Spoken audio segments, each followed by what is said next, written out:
Children of God, St. Paul is one of the most fascinating figures in history, and a few fun facts already show why.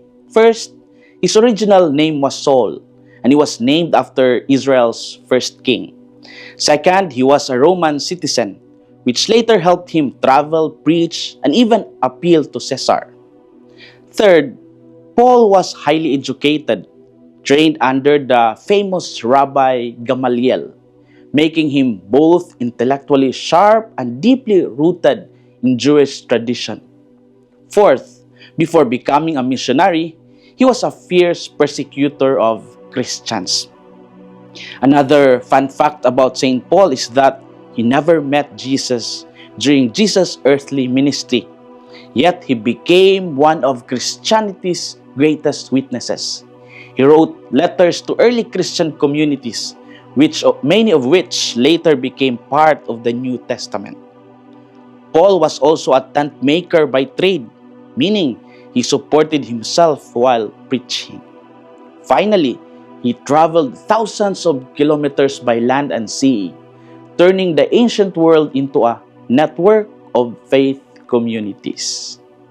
In this feast of the conversion of St. Paul, we reflect on Jesus withdrawing to Galilee, preaching and calling ordinary people to follow him. What unites the call of the first disciples and the conversion of Paul is the power of God's Word to redirect lives, reshape priorities, and build a mission bigger than personal plans. What then are our inspirations for today as we celebrate the conversion of St. Paul and the National Bible Sunday? First, God's Word is alive. The Word of God demands a change of direction, just as Paul's life was interrupted on the road to Damascus.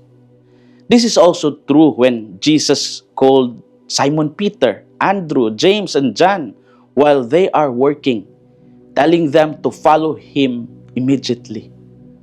They leave nets, boats, and even family behind. The word they hear is strong enough to loosen their grip of what once defined them.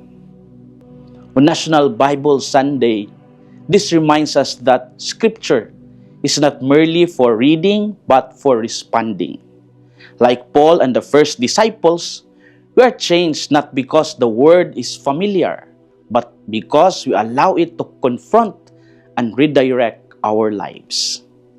Second, conversion always leads to mission. Jesus goes throughout Galilee teaching, proclaiming the kingdom, and healing every disease and illness among the people.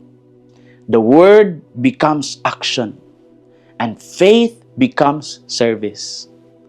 St. Paul lived this same pattern. After his conversion, he did not retreat into silence or safety. He traveled, preached, suffered persecution, and used Scripture to explain Christ wherever he went. This shows us that true conversion is never private.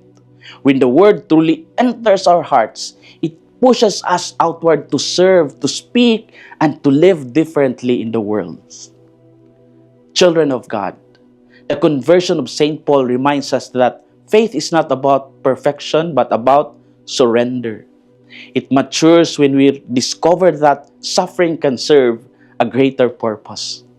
Meanwhile, the National Bible Sunday reminds us also that the Word of God is alive and active. The Word can comfort us, but it can also disturb us. As we honor St. Paul and celebrate the Bible, may we rediscover the power of God's Word to change direction and serve purpose.